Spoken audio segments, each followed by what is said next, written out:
Welcome to the Dark Zone, an event racing podcast. This is your host, Brian Gatens. In event racing lingo, a dark zone is a time when, due to darkness or safety, teams are paused on the course before continuing with the race. During that time, stories are exchanged, friendships are kindled, spirits are restored, and teams have a chance to prepare for the next challenge. We hope that you make good use of this dark zone. We're glad that you're here. Thank you, listeners, for joining us for this flash episode of the Dark Zone, an event racing podcast. We are joined by Team Peak Pursuit, who did very well in Expedition Oregon, and they joined us soon after their finish. Before we get into the episode, I do want to thank Adventure Addicts Racing for supporting this episode. Centered in and around Maryland and Virginia, Adventure Addicts Racing is focused on the beginner, introducing them to the sport with shorter races, but also longer races up to 24 hours. You can visit their website at adventureaddictsracing.com and keep an eye out for their next race, the Buff Betty, on September 24th. Today, we are joined by three members of Team Peak Pursuit. Ben, Tom, and Jasper just finished Expedition Oregon and are here for this quick episode to share their experience. They do a really good job bringing all of us what it was like out there, how they dealt with those rough conditions, how they kept an eye on other racers, and how their background and training helped them along the way. They did great in the race, and we are so happy that they joined us. Welcome to a flash edition of the Dark Zone Event Racing Podcast. We are joined by Darren Steinbach, who is the Assistant Race Director for Expedition Oregon, which just wrapped up today, May 15th, 2022. From time to time, we do flash podcasts where we try to get a hold of a team immediately after a race, talk a bit about their experience, tap into what it was like. And today we are joined by three members of Team Peak Pursuit. Tell us a bit about Peak Pursuit, where you're from, and how did your race go? Hey, thanks for having us. Yeah, I appreciate that a lot. The three of us here, myself, Ben Kwiatkowski, we got Tom Hardy and Jasper Edge, three members of Peak Pursuit here. We are wildland firefighters, current or former wildland firefighters from British Columbia. We got into adventure racing, expedition style, just basically on a whim.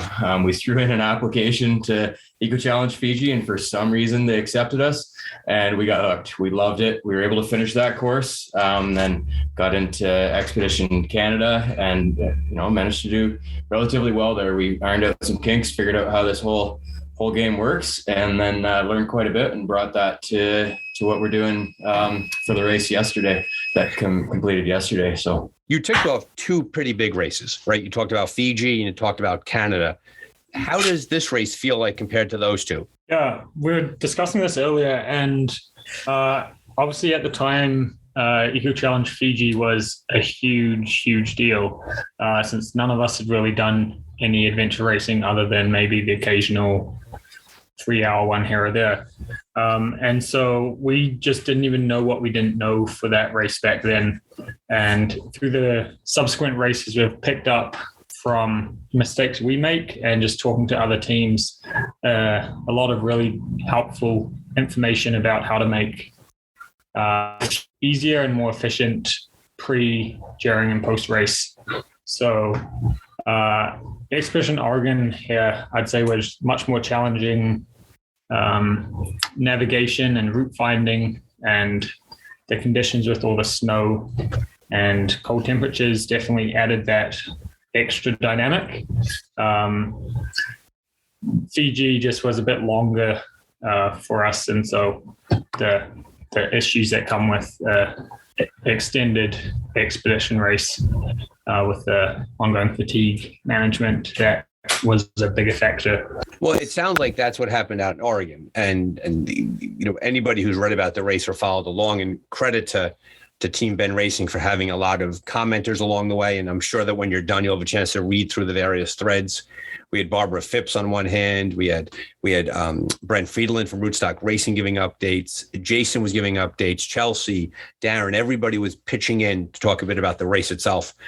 And you touched on the idea that one of the biggest factors of the race that seemed to catch people by surprise was the weather, and especially the snow that you had to go through. In my notes here, you had a trek to a bike and you had a big pack raft. How did the pack raft section go for you? The back rafting was interesting. Jasper is a pretty talented whitewater guy, but the rest of us have not very much experience. Even with back rafts, it was Jasper's first time in it. Tom's never really done any whitewater. That was my first whitewater experience. Okay, so for those at home, let's qualify that. How long was that first pack rafting section? 22 miles. 22 miles, and it was your first time being in whitewater. Yeah. How'd that go? It went well, super well. Like being around these guys who were comfortable in the water and great leads. Made it happen, and they just walked me through what happens when things flip and you get back in, keep going, just keep going. Yeah, and clearly that was big water, some class 3, class 4 water. Everybody went in drinking. It sounds like most teams, it felt like, went in the water at one point or the other. How did you do? Now you're from British Columbia, Canada. You're used to the cold. How did going into that water strike all of you? It was fine. We had dry suits on. We were well prepared. All the communication leading up to the race was great about what to expect. We knew that there was going to be big water. We knew that there was going to be snow. We knew that there was going to be a lot of, let's say, environmental adversity, and we tried to come prepared.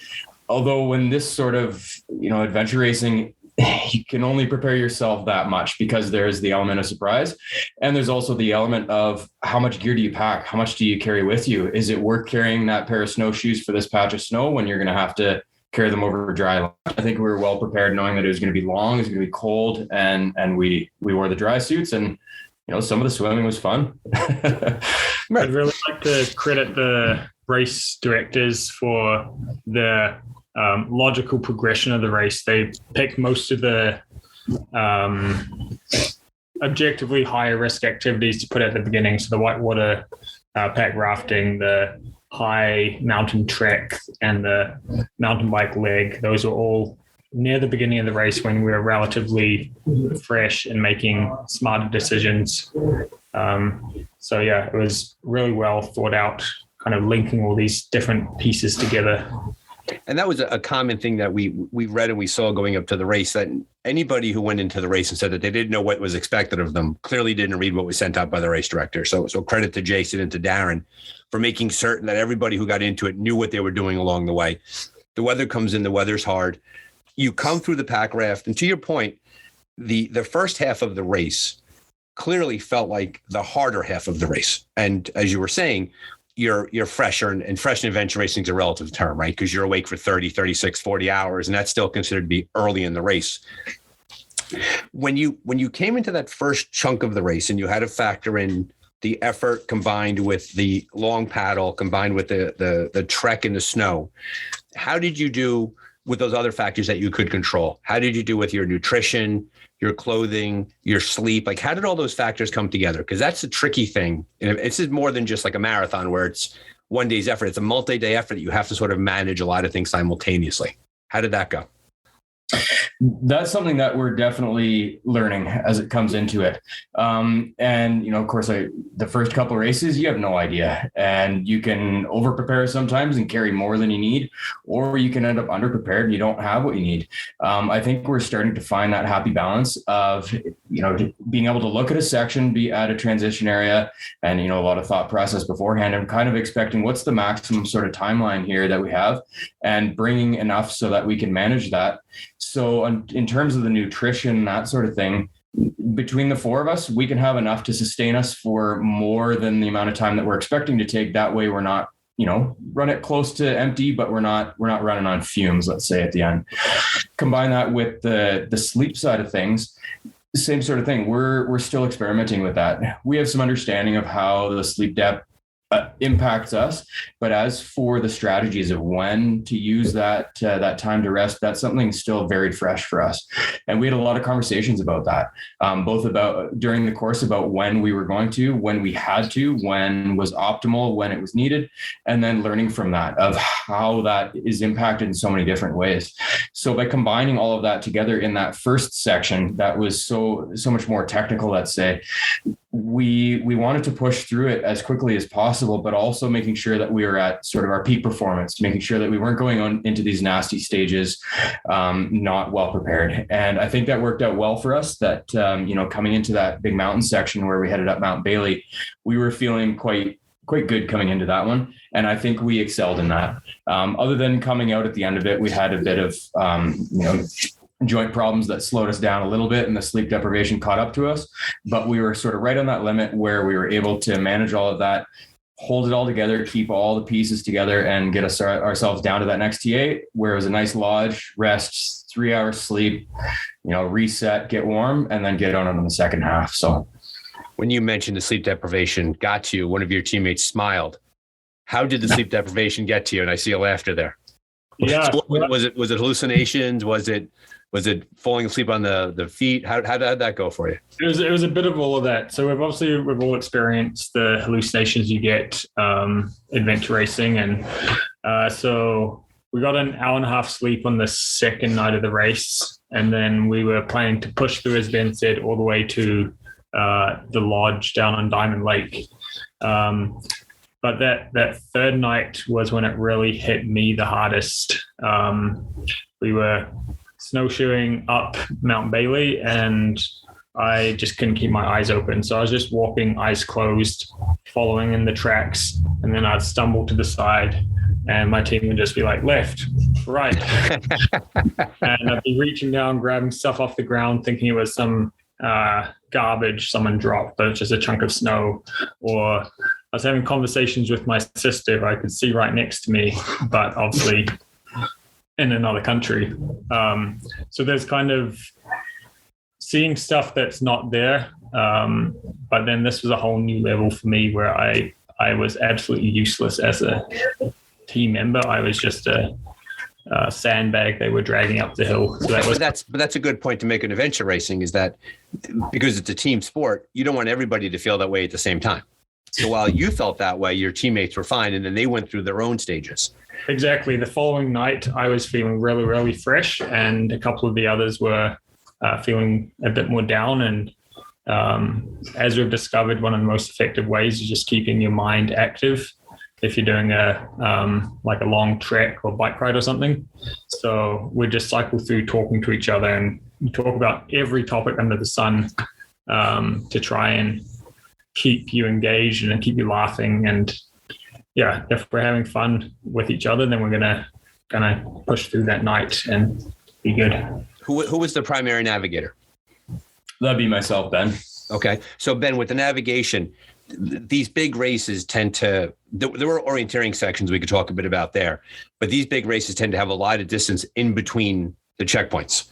Did you find that along the way? Did you find the checkpoints were difficult to find? Were they far off the trail, or was the navigation rather straightforward? I'd say a combination. When we got to a location, it was quite clear where that checkpoint was meant to be, and we weren't doing an Easter egg hunt trying to find these things. If you navigated well, then you'd be put on top of it. There was one point that was tucked in a root ball that was a bit tough. But otherwise, going these long distances in between them, if you can stay on top of that navigation and have that mental map and be able to put your own blue dot on that map as you're looking at it, sort of follow yourself along there, then there's no problem. Unfortunately, I spend most of the time with the maps in front of me, but both of these guys are dialed in navigation as well. So as we're navigating, there are times when I have the map in front of me and quickly making decisions, especially when we're flying down roads on the bike. It's just left, right, here we go. But in general, we have a conversation to make sure that everybody's on the same page and nobody's making mistakes. 3 brains are better than 1. So I can parse in all that information, pare it down to what's really important and bring it forth to these guys and say, this is what's up. What do you think? And then they give some input as well. And that way everybody's eyes are on the road, everybody's head's on a swivel, and we're all sort of doing it together, which I think is extremely valuable. And Gotcha. At any point in the race, was there any major nav bobbles? Did you find yourself spinning in circles at any point? Well, we did a few little detours around and out and back sort of things that we're like, okay, the trail has to be here. So you walk a couple K one direction, you're like, well, it's not. And you head back and you end up finding it and you just went past it, missed it sort of thing. But you solve the problem. But the biggest part, I think, of our team was that we call Ben the navigator, but we also don't call on the navigator when we make a mistake, right? It's like we made the mistake. We all have the ability to look at the map. It's a team effort. And at no point in time it was like, oh fuck, why did you go that direction? That's like, oh, why did we go that direction? Like it's a team effort navigating. So let me ask you that, if I can jump in for the navigation question for a second. Ben, did you have to communicate to your teammates when you needed help with the maps, or did they know enough to come alongside you? Or are you verbal about that? We're quite good about doing it all the time, that I'm looking at the maps, making all these decisions. And when there's a clear decision point, I would say, come on in, guys, huddle up, take a look. This is what we see. And then do we need to have a conversation? There were times when we conversed, I think the longest was maybe half an hour, when we really, really deliberated a major, major decision.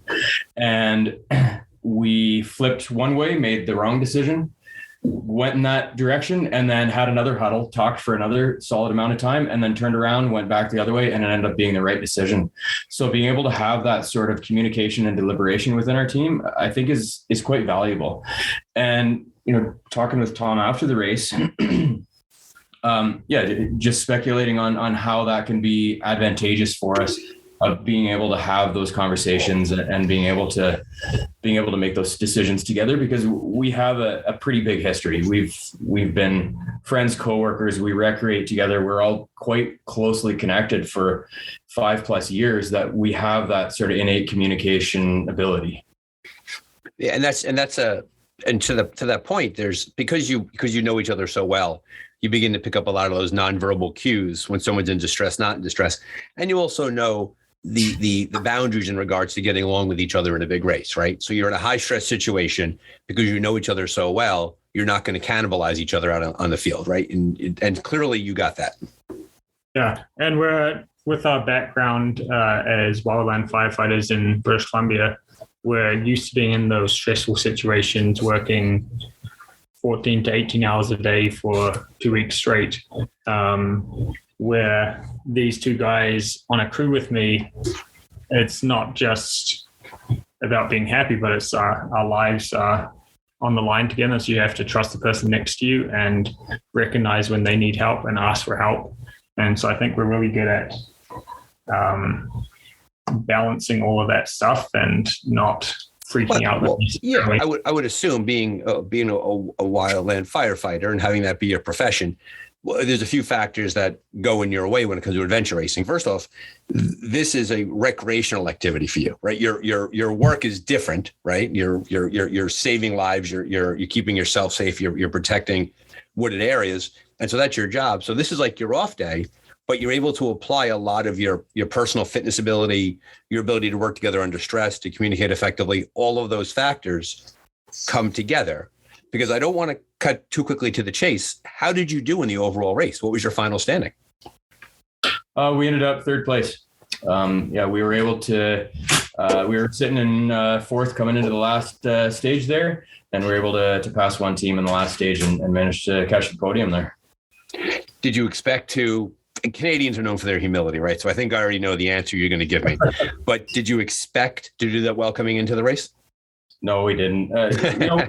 We had some thoughts about it, and we were feeling pretty good and well prepared, and looked at the course and thought that it catered pretty well to some of our abilities. So we thought that we would give it a go. But looking at our priorities coming into the race, priority one is to have some fun. Like you said, it's recreating. We're here to have some fun and push ourselves to the limit. That's another priority for us, is really pushing ourselves to the limit and pushing as hard as we can and sort of testing ourselves against the course. And then sort of tertiary to that is, how do we compare to other people? Are we able to get to that podium? We are competing. It is a race. It is a competition. And to try and, compete as hard as we can. But at the end of the day, we had an unreal time. It was so much fun. We really pushed our limits. We learned a ton and we hit the podium. So I think we nailed all three on the head. Yeah, it sounds like it was all of the boxes that you wanted to check coming into the race. I felt that you checked. First off, the three of you could be in the room at the same time talking to each other, right? Because I've been in races where everyone needs a little bit of downtime away from each other. Sounds like that's not your problem right now. And for the folks at home, the heads are shaking, so that's good. It sounds like you had a great time, even though you'll loathe to admit it. You performed really, really well. You had no sense coming in on how well you would do it. Clearly, you had a really strong result. During the course of the race, and this is an important point I like to bring up for people who are beginning to race, how much did you or did you not talk about other teams during the race? That varied a bit, depending on our mood, I'd say. At certain points, it's definitely a motivator to be like, oh, the team in front of us only left this TA half an hour ago. Let's push hard and pass them, because every time I pass a team, it doesn't happen very often out of course. That's a huge kind of energy boost and keeps the morale high. But other times, you're just fighting the course itself. And at points, we were just talking about survival, not even about getting through the course, but how do we survive this night up in this snowy mountain? And if you see another team, you're not thinking about them as competition. You're thinking about them as other humans who are in this harsh environment and making sure they are okay and working together if needed. So on that note, how on that meter, right, of 0, where the event is fun and safe and there's no problem at all, to 10, where you feel like you're in an emergency situation, and for what you do for a living, you have a better understanding of this. At what point, how close do you think you got to the other side of that meter in terms of, we're going to need to bivvy down here overnight, we're going to need to ride this storm out, like the wind's too much? Or was it just keep your head down, you get the right amount of clothes on and keep moving forward? I think it was more along that lines of just keep going, that we were out, not only were we well prepared, but we've been in those situations before of being on the top of the mountain and things are blowing sideways. In addition to the wildland firefighting, we've got a lot of experience in our team with avalanche forecasting, search and rescue, ski patrol, mountaineering, adversity, and those sort of mountain conditions. And that's our element. We thrive in those conditions. And I don't think that we were ever in a situation where we thought that we were in trouble. Gotcha. There were absolutely times where we thought, this sucks, it's painful, right, keep grinding. And there were also times when we were around other teams, especially at the top of Mount Bailey, when there were teams that weren't doing great. And that was a consideration, was how they were doing and how we were going to help them. And actually at the top of the mountain there, another team approached us and said, we are not doing well. They were clearly hypothermic, and they said, the lake is over in this direction, and pointed in a completely wrong direction. They said, how do we get down there? And I said, well, let's give you a hand. Follow us. We've got lots of more warm layers. Let's give you a warm layer if you need. Follow us down. Let's get off this mountainside. Sure enough, we got down into tree line and went our separate ways. And later on, we found one of the gentlemen again wandering around on his own aimlessly. And I don't know the exact details of how he ended up there on his own, but he was no longer with his team and he had 2 packs on him. So we took him under our wing and pulled him along and got him down to the checkpoint. And sure enough, his team was there waiting, quite concerned, and we were able to reconnect them. So yeah, it's a cool combination of, looking back at how we interact with the other teams and how we talk about them and what we think about them. Sometimes we think of them as our adversaries that we're battling against this course and battling against the race. But more often we think of them as comrades, where we're all in this fight together, and you come across a team and it's always a positive, great interaction. And we stop and you don't stop and have a coffee, but you say some polite hellos and chat about the race a little bit, get some high fives, and then you smile and you're stoked to see them next time you see them as well. And when things are adverse, then you put your race on hold. It doesn't matter what's going on. You help. And that's time and time again. That's adventure racing, right? These experiences are so intense that we can't possibly eat each other alive out there. We have to take care of each other. I know we're up against a time deadline because you have an awards dinner to go to, and rightfully so, you're going to be getting some awards. But I just want to cover 4 quick things real quickly before we finish up here. So how did you all do on the ropes course? Who did the climbing? Ben and I did the climbing. No issue for us. We're both recreational climbers back in Canada and around the world. And our job with wildland firefighting is on a specialized rappel crew. So we access remote fires by rappelling from helicopters. And so the rappelling side of things was pretty cruisy. Yeah, easy, right? Yeah. Now, were you tempted to walk on the high line like Gary did? You heard about that yet? Yeah, we heard about that. Going down a rope is one thing. Balancing on top is definitely not talent. Yeah. He's a show off. I'll take care of him later on. Then there was the Wim Hof cold water slide. Yeah. Who did that? So I did that as well. So those sort of challenges, it's really fun that the race directors put them in because it kind of mixes it up from just clipping a flag. So any of the ones that were optional for one person to do within the group, we'd just look at whoever had that as a strength or whoever was doing best at the time. So at that point, I was really warm. I was feeling full of energy, and I quite like cold water, so I was happy to jump in. And that required you to jump into. Did you slide down a rock, or did you jump off a cliff? Slid down the rock. Slid down the rock until the. And what was the water temperature? Do you think? Just above freezing, a couple degrees above freezing. And this is like day 4, day 5, day 6, day 600. Well, later stages, one of them Later. there. It's all one big blur. I apologize for asking about numbered days, right? Because it's all one big race. And then there was something to do with guns. There was gunplay out there. Yeah. So just before the last taking our pack raft to the water, we got into this gravel pit and hiked up to the top, and they had BB guns that we had to shoot beer cans with. And if you missed, you had 20 shots for the whole team, and everybody on the team had to hit a can. And if you didn't make it, you had to do so many burpees. I don't know what the number was. We didn't get to that part, but we had the three of us guys did 3 for 3 shots right out of the get-go, and our third teammate took a couple extras, but we did no burpees. So I think we surprised the Americans a bit in our gun toting abilities, but that's good job, Canada. We're proud of you up there. And then the very last question I have is this, and credit to you and who was your 4th teammate, by the way? Yeah, that was something that I wanted to mention there, that the 3 of us are here chatting, but our 4th that joined us, Ashley, was a phenomenal addition to our team. And in the past with these expedition races, our 4th, Alora Van Jarrett, is also a wildland firefighter who is just as connected to as the 3 of us are. She's just as tight with us. Unfortunately, she wasn't able to join us for this race. So we reached out to the community and we found another British Columbian, Ashley, who's a phenomenal addition.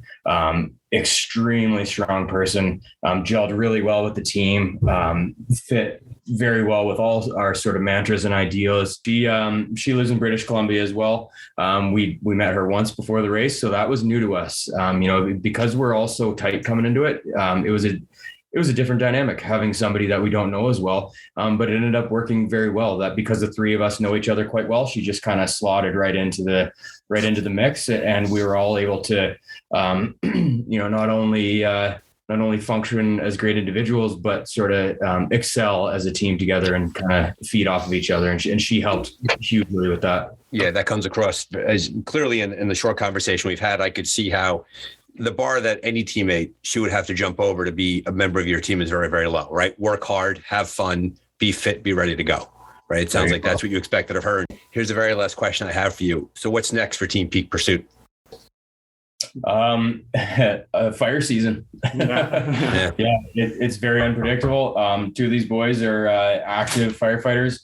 Myself, as a professional forester, involved with many different aspects of wildfire as well. But we're going to be quite busy over the next handful of months, potentially. We don't know. It could be a big fire season, could be quiet.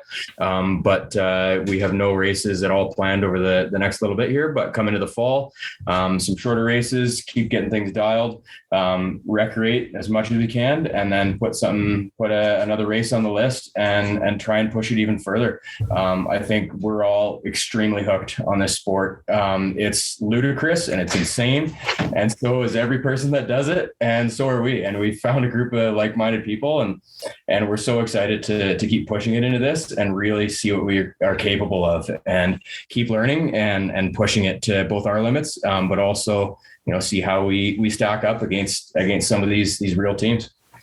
Well, folks, Peak Pursuit, thank you for joining us on the Dark Zone. You did a great job today, Darren. I appreciate you putting together this interview so quickly.